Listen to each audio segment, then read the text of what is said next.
日子一天天过着，小洼地里平静如初，世外桃源般的生活只让几家人都心情大好。而小洼地外面却是两个世界，山上的流民又增加了不少，有些人不愿意听王柱子一行人的话，就被赶去了林子里的犄角旮旯，好地方都被王柱子一行人占了。可李小芳却看着杂草丛生的地方，满脸的不乐意。怎么说咱们也给了些干粮，咋还把我们安排在这儿啊？偏不说地上还全是草，真会欺负人。哼，早知道还不如不交粮了呢，白白浪费了几顿吃食。这一下他们也算是彻底断了粮了。见媳妇又唠叨了起来，刘大飞只觉得头疼。我饿了，爹，我要吃饭，黑娃饿了。小飞，赶紧一边哄你儿子去，把你儿子看好了，谁不饿呀？刘小飞也听得烦了，脸上还鼻青脸肿的呢。他一巴掌打在黑娃的脸上。你老子我也饿，滚一边去。我要娘，爹，我要娘。一时间整个林子里都是黑娃的哭喊。那几个就是杏花村的人？对，就他们。上次的事儿闹得大，不少的流民都瞧见几个人穿着血衣跑上来，他也瞧见了，那印象不可谓不深刻。去，把人叫来，问问他们知不知道山上有其他人的事儿。能在深山老林如此熟练地甩开人，还不怕迷路，他就知道那几个人必然不简单，要不就是厉害的人，要么就是一直都住在山上，他更倾向于后者。他们村的人不能试，那就拿其他人来试试好了，就是死了或者是被野兽吃了，也跟他没关系。哎，你们两家过来，我大哥有话要问。刘大飞夫妻对视了一眼，刘小飞也带着儿子跟了上去。众人都注意着这边的动静，见刘大飞几人被带去了偏僻处，一时只有些心慌。虽然王柱子一行人瞧着还算面善，也不打骂他们，只是要了些干粮，但能压住山上这么多流民，定然是狠角色。众人只吓得闭上了嘴。刘大飞几个人这会儿也是这么想的，心慌得不得了。王大哥，这是他的孩子，跟我们没关系啊。你可别迁怒我们夫妻，我们听话的，绝不会吵闹。对呀，是他的孩子，跟我们可没关系。王大哥可别认错人。一听哥嫂的话，刘小飞就气坏了，当即要开口大骂。叫什么？找你们来是有事儿，我大哥问什么你们答就好了，再多说一句，我现在就把你们赶下山。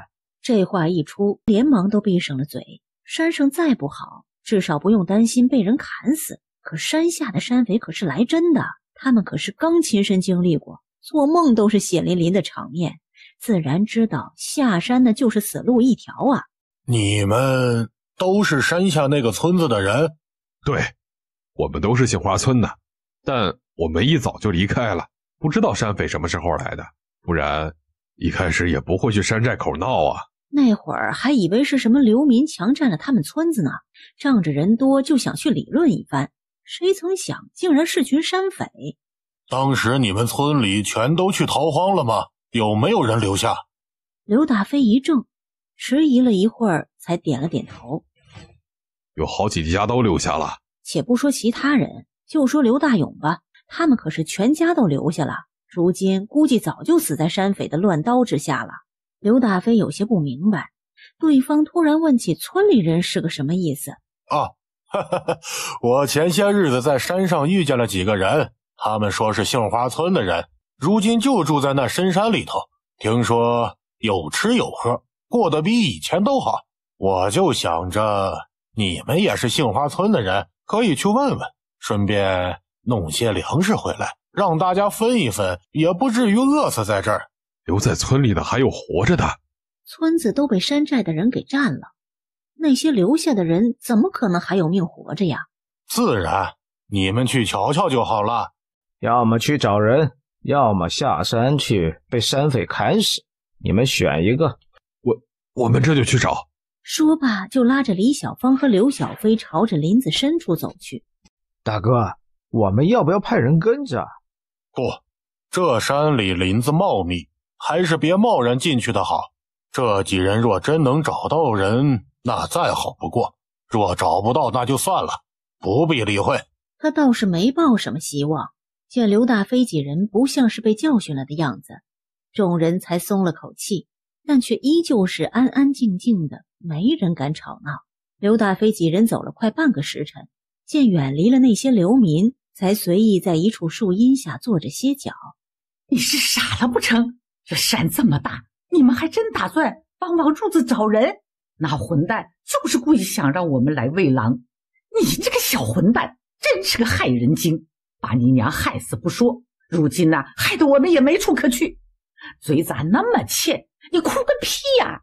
行了，别吵了，烦不烦啊？小飞，你以前跟着村里的猎户一起上过山，对这儿熟悉，你知道哪儿比较安全，能躲着吗？如今都被王柱子赶出来了，他们不如就随意找个地方住下，反正都是挖树根吃，哪儿不是挖呀？可惜这山上他不怎么熟悉，只能靠他弟了。切，我哪知道，都是黑娃才让我们被赶出来了。我看咱就这样吧，各走各的，省得怪来怪去。说着，他就拉起黑娃朝前走去。小飞，都是亲兄弟，刚才是你嫂子不对，你就别跟她一个女人置气，她懂个屁呀！这山里不安全，咱还是一起走的好。他平日上山最多也就是在外围挖挖野菜，做些兔笼套个兔子什么的，对这山里是陌生的很。若再不跟着刘小飞，那他们夫妻俩迟早得被野狼给吃了。我以前跟着猎户上山，在山里躲过雨，我没记错的话，这山头上应该是有山洞的。只要找到那个山洞，他们就有地方遮风避雨了。要是运气好，没遇上什么野兽，那就能在山里暂时住下来了。几个人在山里走了快2个时辰，眼看着午时都过了，也都没看见半个山洞的影子。小飞，你说的那个山洞在哪儿啊？再过上几个时辰，天都要黑了，若我们还找不到，怕是要喂狼了。刘小飞也有些着急，四处的看着，偏偏这山头被火烧过，跟原来半分相像的地方都没有。他只记得有个山洞，可完全记不清路线了。先歇会儿。几个人这会儿是又饿又累，就只能喝水充饥。想了一会儿，才开口说：“我们一会儿先去那林子里瞧瞧，我记得是在这附近的。若找不到，我们就原路返回，估计天黑前能回。要是找不到山洞过夜，那就只能回去了。就这样露宿在林子里，他们几个人还不够给野狼塞牙缝的呢。”几个人又走了半个多时辰，在林子里拐来拐去的，却依旧是连山洞的影都没看见。李小芳也有些忍不了了，枯黄的脸上满是怒气：“你到底认不认得路？都找了几个时辰了，山洞在哪儿啊？我就不该信你，小的没用，害得我们被撵，大的也没用，连个破山洞都找不着。他当初怎么就嫁进了刘家呀？还和这样的蠢货做了亲戚？你还好意思怪我？当初要不是你嚷嚷着要去把村子抢回来，那么多村里人会死吗？还有秀娘，都是因为你才死的，你个丧门星！你少在那儿胡说，秀娘怎么死的你自己清楚。一个大男人拿女人当刀，你还好意思说？一看见那群山匪就早早的吓得屁滚尿流，连个妻儿都不顾，你还配说我？被戳到了痛点，刘小飞气得脸都涨红了，想了半天也不知道怎么回击。黑娃听见大人争吵，也吓得在一旁直哭，但却没敢哭出声来。快找找附近有没有山洞，没有就赶紧回去，我可不想在这儿喂狼。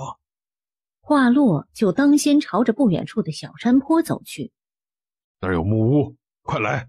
这下好了，不仅不用喂狼，还有屋子住，里面指不定还能有些吃食呢。李小凤一听，赶紧跑进了木屋。大飞，你快下去，别让那不要脸的抢了先。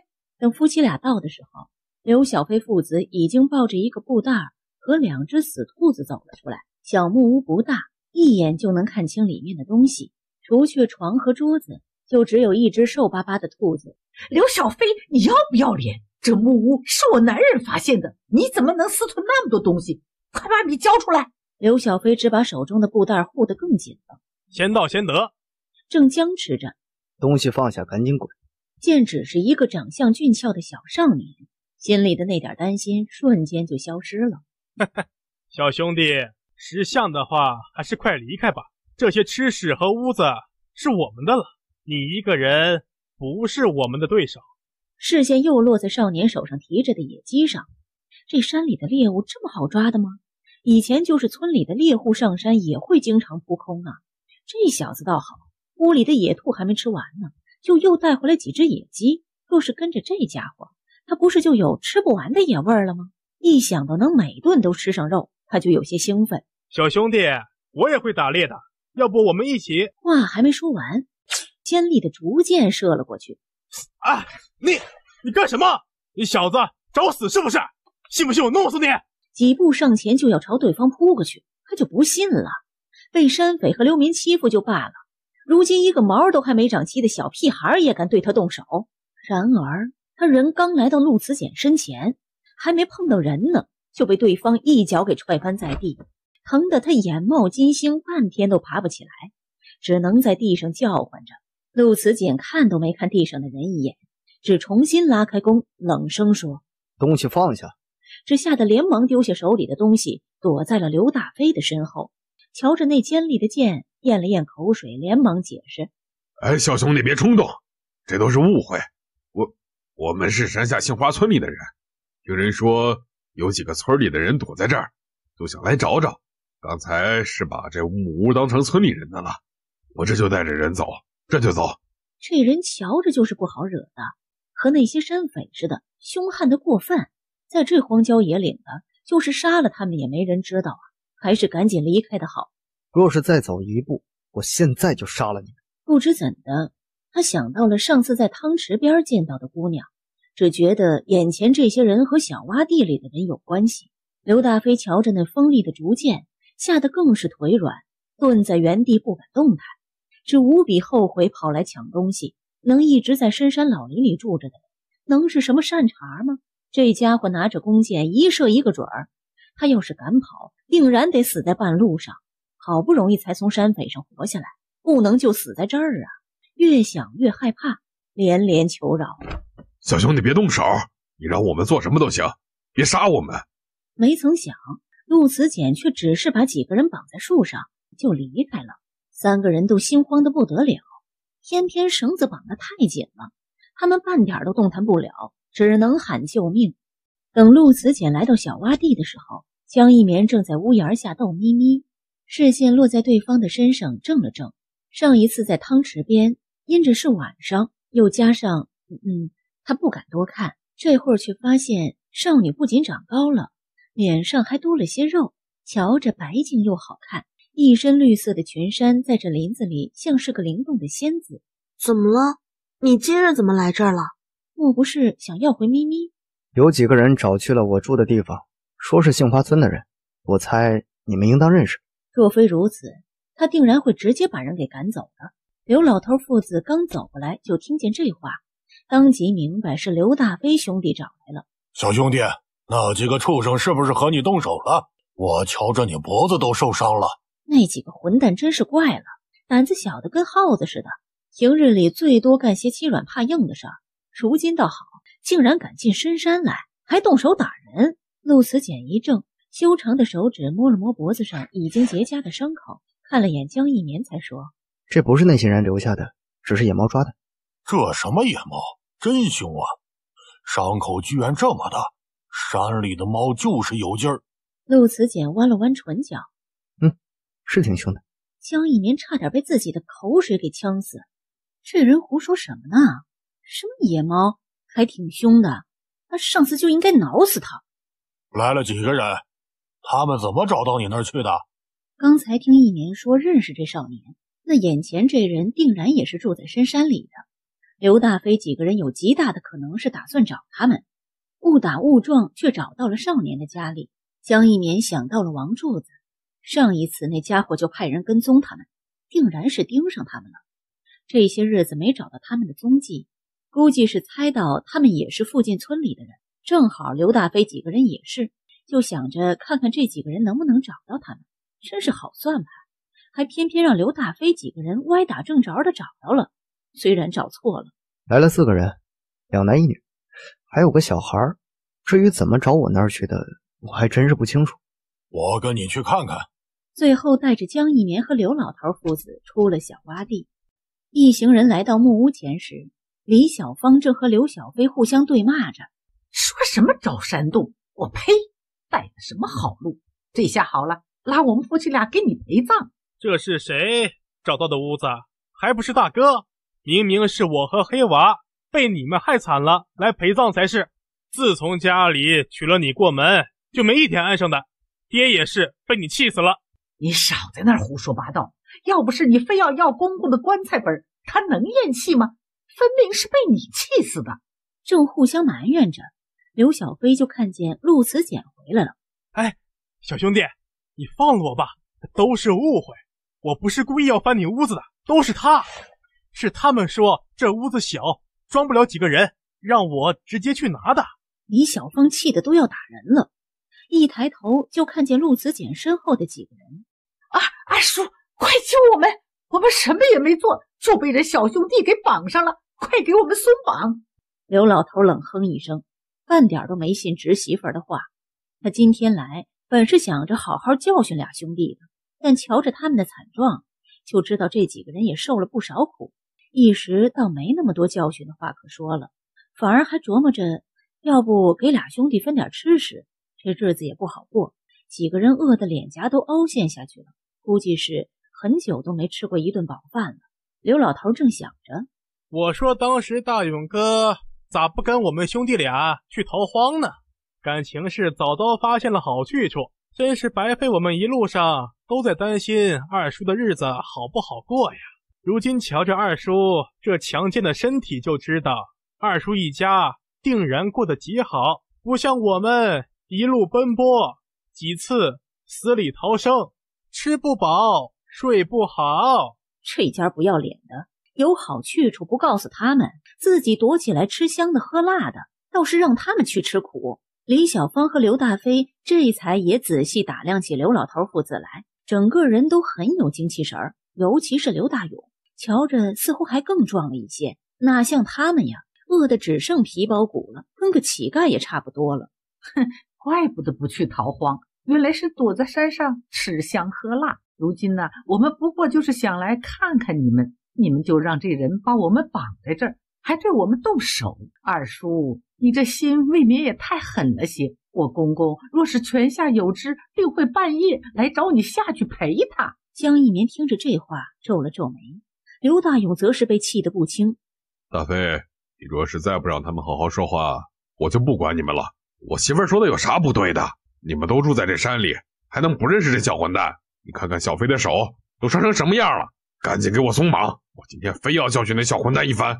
虽然知道自家婆娘说的有些过了，但瞧着刘大勇和刘老头过得好，他们就不得劲儿，尤其是两个人还和绑他们的小混蛋认识，就让他更不爽了，只觉得这都是刘老头让小混蛋这样干的。刘大勇气坏了，亏得他还想着来看看几个人过得如何，心里想着帮衬一把。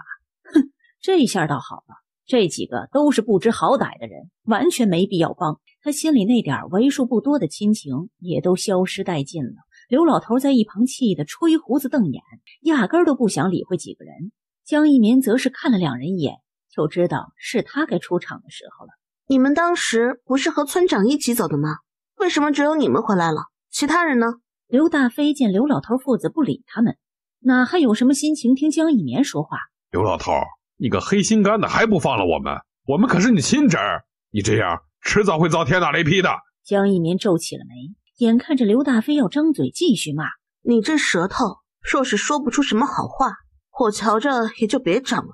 说罢就转了转手上的弯刀匕首，一瞧见那锋利的匕首，李小芳几个人都吓了一跳。我告诉你，我们不骂了，你快放我男人。江一棉这才松了手，看向了他。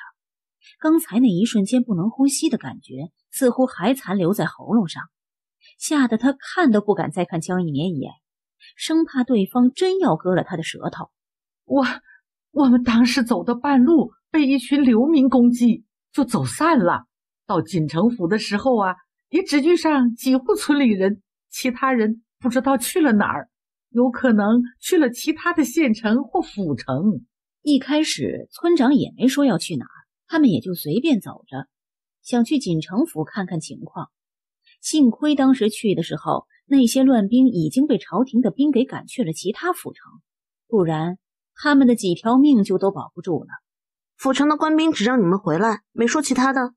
那些官兵说，要想进城需要交银子，落户也是，村里有几家有银子的直接进城了，我们没银子了才被赶回来的。也是他们几个倒霉，几两银子逃跑路上全都丢了，等到城门口才发现。江一棉听了略微点点头，看来交了银子就能在其他地方落户，可以免去路上遇见的危险。只要有点银子的，定然会直接进城或是去其他地方落户了，就只有这些没银子的被赶了回来。他又继续问了些问题，譬如离杏花村最近的清水县怎么样了，但李小芳不清楚情况，江一棉也只得作罢。府城里都是乱糟糟的，这些下面的县里和村落里定然会更严重。看来山上这些流民还会待上很久，短时间内压根不可能离开，甚至还会来更多的人。他们这些都只是才走到锦城府的，还有去了更远的府城的，或者是路上停留还没到的，那定然会有更多的人了。我们是被王柱子赶出来找人的，是他说啊，山上有杏花村的人让我们来看看，我们才来的。求你们放了我们吧，我们定不会把这里的事说出去的。想了想，才看向了刘老头。刘太爷，他们几个你打算怎么办？刘老头的气儿还没消呢，看都没看刘大飞几人一眼，没好气地说：切，我才懒得管他们，你随便吧。他就多余跑这一趟，亏他还想给点粮食，呸，还不如拿去喂狗呢。那些粮食他是一点都不会给这些人的。走吧。雷小芳一怔，还有些不敢置信，这就能走了？几个人跑得飞快，很快就没了影子。刘大勇一时有些后悔，担心地说：一棉，就这样把他们放走了？万一我们住在这儿的消息泄露出去怎么办啊？山上来了那么多流民，万一全都来抢粮食，那可就彻底玩完了。小洼地里的人手也不够啊。不泄露出去怎么钓鱼啊？钓什么鱼？哎呦，他现在哪有什么心思钓鱼啊，家都眼看要没了。你没听李小芳说是王柱子让他们来的吗？这几人不回去，王柱子怎么找来？不找来，他又怎么解决这山上隐藏的危险呢？与其每天担心那些人不知道什么时候找来，他不如直接引他们过来。这地方虽都是林子，但山上那么多流民，万一全冲过来，林子里就是挖再多的陷阱，我们也拦不住的呀。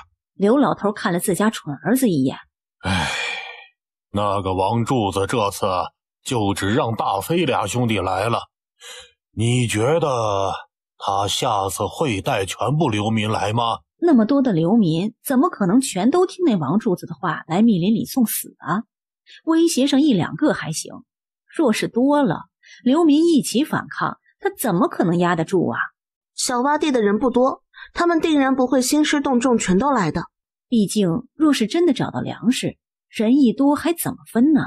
刘大勇这才明白过来，当即也不再多问了，和刘老头陆慈简商量了一番，就在附近的林子和山坡里挖起陷阱来。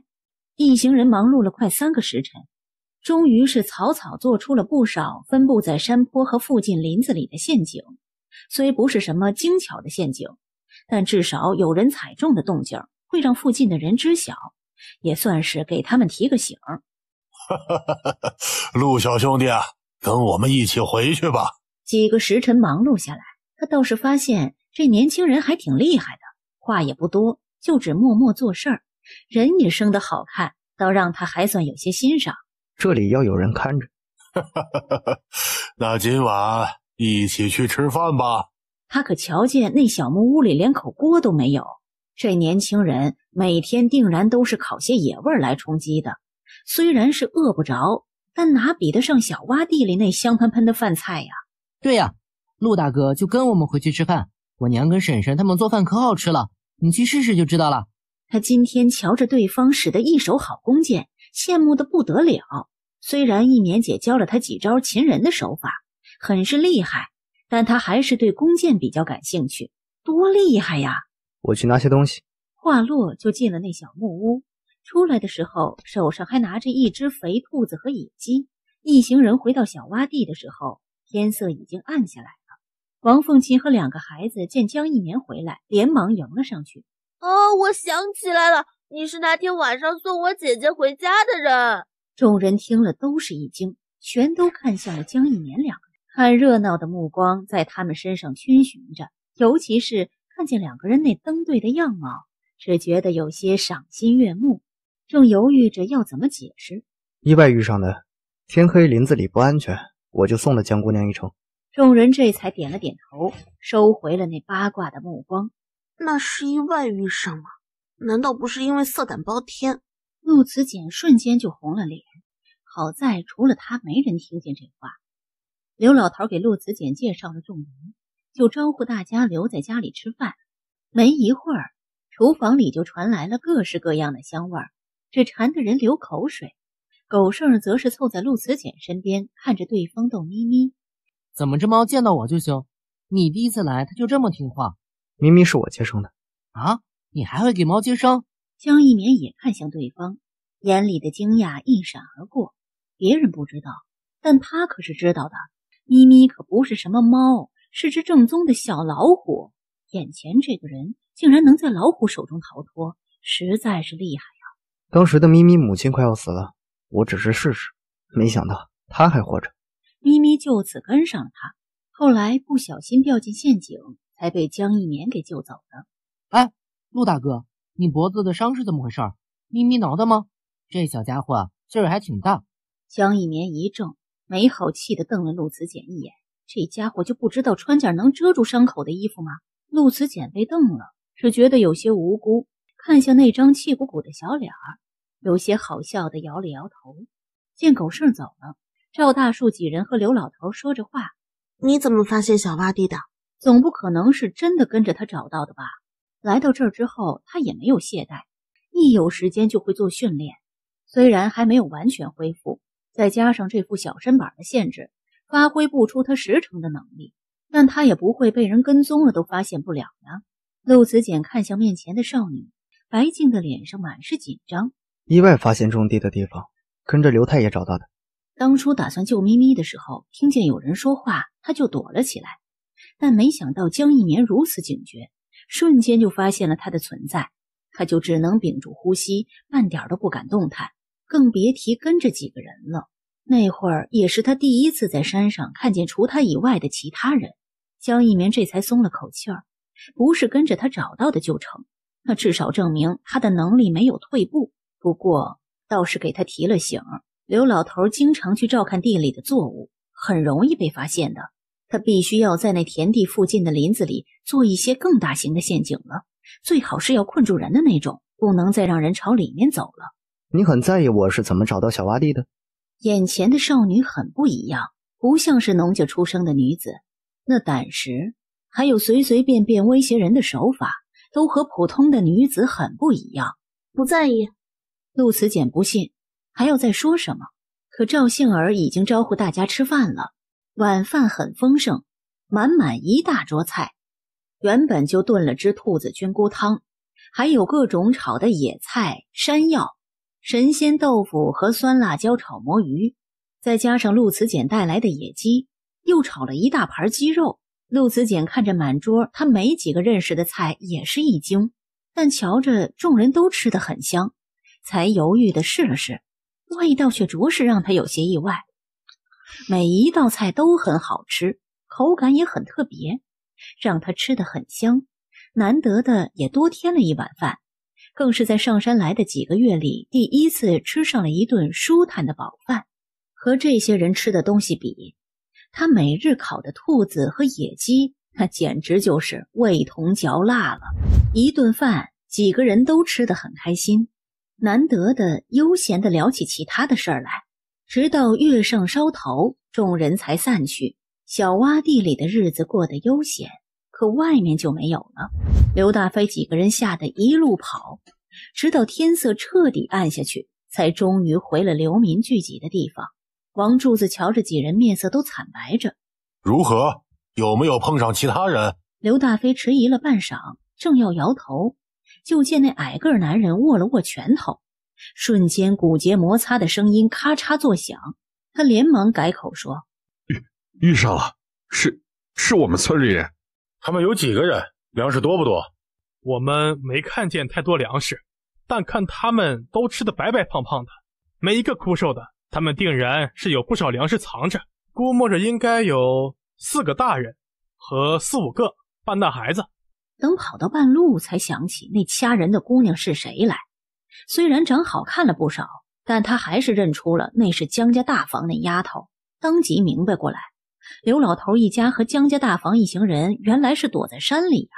想明白了这些，只让他有些后悔就这么走了。这会儿听王柱子问，他立马竹简倒豆子似的，一五一十的把事情给说了。见王柱子没说话，王大哥，你可要帮我们教训教训那些人呐，都是一个村的，我们不过就是去问了几句话，那伙人就把我们绑起来揍了一顿，如此心狠手辣，半点亲情都不顾啊！矮个男人听得皱起眉。你们今日受苦了，待明日天一亮，我就带几个兄弟过去瞧瞧，你们可愿意带路？放心，我们若真抢到粮食，定不会让你们兄弟俩饿肚子的。一听这话，刘大飞几个人才松了口气，连连点头同意了。王柱子只说时候不早了，就让几人回去休息。见人都走了，才敛去了脸上的笑意。大哥，咱真要去吗？万一这几人死炸怎么办？他们王家村壮丁虽然多，但架不住逃荒的时间长，路上有不少人都受伤过重死了。这次若是再折几个，怕是村里人也不会乐意了。带15个青壮年，一半村里人，一半流民。若刘小飞没说谎的话，这些人绰绰有余。那几个老弱病残不是对手，识相的就会把粮食送出来，不用动手。还有赵大树3人在那儿，那3个可都不是蠢货，能自愿跟在那些人身边，要不就是有利可图，要么就是那些人很厉害。他心里有些不好的预感，只觉得那些人不是好对付的。山上这些流民虽然暂时都听他们的，但若是遇上危险，定然跑得比谁都快，到时候最惨的肯定还是他们王家村的人。一时有些迟疑，若是生活安稳，谁不想当好人呢？可现在缺衣少食的，都不知道下一个饿死的是不是自己。就是刘大飞兄弟联合山里的人使诈，那他们也得去，他们也管不了那么多了。想明白了这些，他当即说：王大哥放心，我这就去找几个强壮的人，等明日一早我们就进山。他们只为粮食，那些人若是能主动分粮，他们自然也不会下死手的。时间过得很快，眼看就快到午时了。江一年皱起了眉，有些奇怪，陆子简那儿怎么还没动静？依照那两兄弟见不得人好的性子，必然是会把消息传出去的。又过了快1个时辰，狗剩才匆匆忙忙跑回来。一棉姐，那些人来了，咱们快去帮忙。一行人到的时候，刘大勇正在木屋前着急呢，陆子简反倒是神色平平。他们来了不少人，足足15个，大飞俩兄弟也在。原本他还想着那些人估计是不会来的，可没想到这几个人就这样把他们给卖了，还带了如此多的人来，他又是气愤又是担心的。这2个杀千刀的竟然真把人带来了。他想不明白这2个人为何要这么做呀？他们可是有血缘关系的亲人呐。几个人正说着，就听见砰的一声，王大哥，救命啊！快救我们上去！闭嘴！然而这会儿已经迟了，就见侧面的林子里瞬间飞出数道尖利的竹剑，吓得几人连忙躲闪，而原本发现的陷阱也被几个人踩了个遍。一时间林子里全是尖叫和哀嚎声。都别乱动！其他的人这才站在原地，警惕地朝着林子四周环顾着，奈何密林遮盖，他们什么人影都没看见。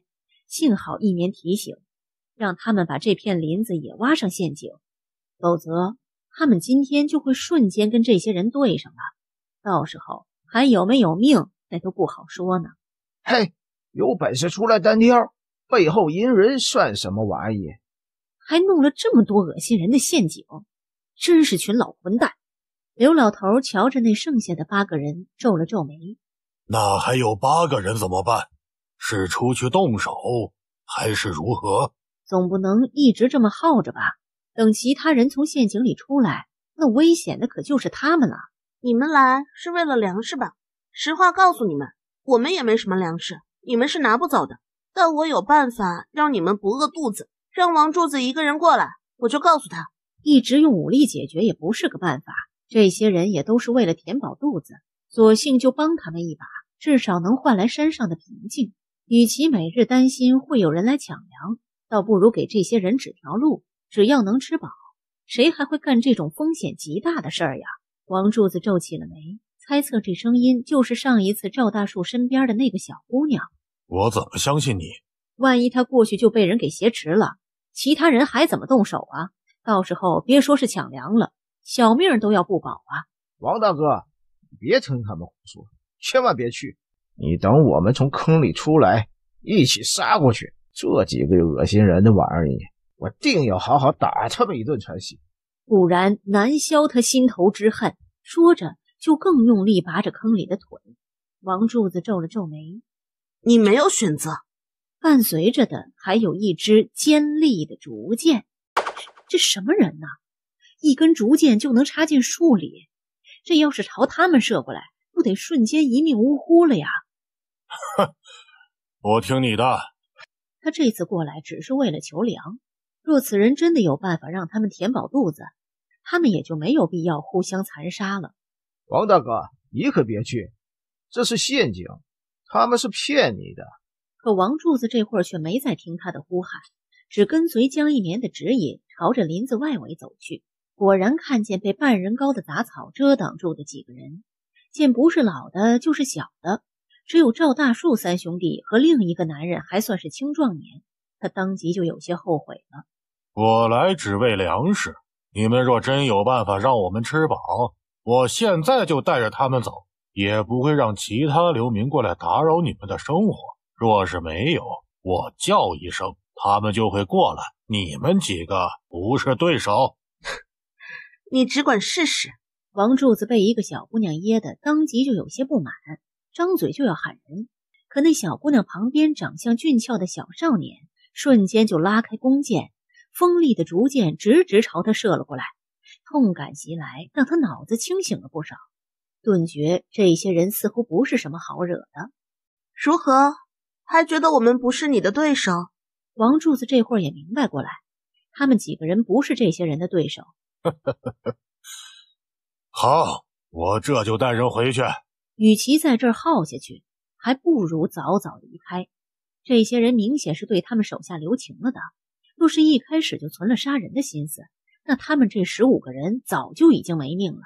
是他想当然了，仗着自己人多来抢粮，如今瞧着倒像是个笑话了。等等，他很满意对方识时务。王柱子疑惑地看向他，只害怕对方是突然改主意了，吓得他当即就警惕起来。可江一年却只是随手摘下爬了满地的藤蔓。这是山药的叶子，只要有藤蔓爬着的地方，土里面就有山药，这东西能填饱肚子，你们饿不死。不过这山药太过难挖了，这些人怕是要费上一番功夫了。王柱子听了一怔，瞧着那有些陌生的叶子，似信非信，他见都没见过这种东西啊。这东西能吃，去皮，煮熟可以饱腹。山上长着不少野山药，只要这些流民不偷懒，是能吃饱的。正好也给这些流民找些事情做，省得还得一直盯着他们。你说这东西每个山头都有？他回忆了一下山上的情况，只觉得越看这绿色叶子越眼熟，他好像还真见过不少。江一棉点点头，又看向不远处的几株叶子宽大的植株，说：“这东西也可以吃。”长长的叶柄上长着宽大的绿色叶片，远远瞧着跟荷叶似的。一棉，这真能吃吗？他以前在河边见过不少这种植物呢，就是没见过有人吃。听说有毒。这是芋头，具有益胃健脾散结的作用，味道鲜美，是餐桌上一道很常见的美食。来了这么久，江一棉今天还是第一次瞧见芋头呢。王柱子这会儿也皱起眉，迟疑道：“这东西有毒吧？”他们村里有一条大河，河岸两边生长着不少这种植物。每到开花的季节，这植物就会开出黄色的细长花朵，瞧着又嫩又水灵的。一开始村里还有人摘花回去炒着吃，后来全部都中毒了，口舌麻痹不说，还腹泻了好一阵子。自那以后，就再没人敢碰这东西了。芋头确实有毒，但只要煮熟后食用就没事了。至于芋头花，若是想吃的话，必须要去掉花蕊。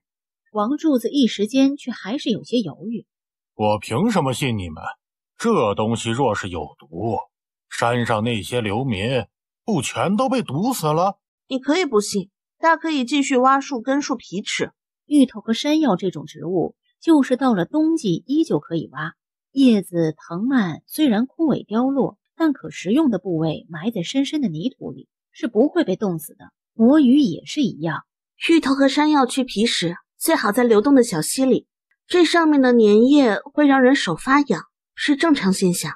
山上流民增多，确实会对小洼地造成威胁，但他也没有丧心病狂到要让所有人都去死，不过都是些可怜人罢了。王大哥，你放心好了，山药我们都吃过了，没毒。至于这芋头，我们今天虽然也第一次见，但是一棉姐说了能吃，那就是能吃，她不会害你们。我信你。眼前这姑娘确实没道理骗他，若想杀了他们，就不用把他单独叫到林子里来了。只要那个少年多射出几支竹箭，他们就是想躲也躲不开。我有一个要求。你放心，我回去就会告诉那些流民，深山里有野兽，没人会再敢朝这儿来。刘大飞俩兄弟，我会仔细看着。山药和芋头，我希望刘大飞两兄弟吃不到一点。这两兄弟心眼子太多了，今天若不是他们早有准备，定是会被他们给坑害了。不说粮食，就是性命也堪忧啊！没道理他被坑还要告诉两个人果腹的方法吧？姑娘放心，这事儿我定然会办好。王大哥，你没事吧？我们出来了，快杀进去抢粮食！都给我住手！以后只要是再敢朝深山里走，就全都给我滚下山，和山匪作伴。回去。见林子里重新归于平静，江一棉几个人才重重地松了一口气。他们只要能守护这份安宁，就比什么都好。外面的一切都和他们无关，只有小洼地里的家人才是他们最该在乎的。江一棉回家洗了把脸，就见几个小孩正拿着树枝在地上写写画画。江野、江暖儿、刘大丫。子简哥哥，你会写姐姐的名字吗？姐姐叫江一棉。他随手拾起地上的树枝，手起枝落，龙飞凤舞地写下了江一棉三个字。都说字如其名，江一棉看着地上那苍劲有力的字，只觉得和陆慈简确实很像，一笔一画都带着笔锋，和他周身的冷淡和疏离极其相似。慈简，你这字还真是好看呀，是不是打小就开始练的？杏花村里除了村长识的几个字，其他的人都是大字不识一个。他这还是第一次瞧见别人写出一手如此好看的字呢。视线落在了江一绵身上。江一绵一低头，就和少年那冷漠又澄澈的视线对上了。他顿时有些恍惚，只觉得自己似乎从那眼神里看出求夸奖的神色来。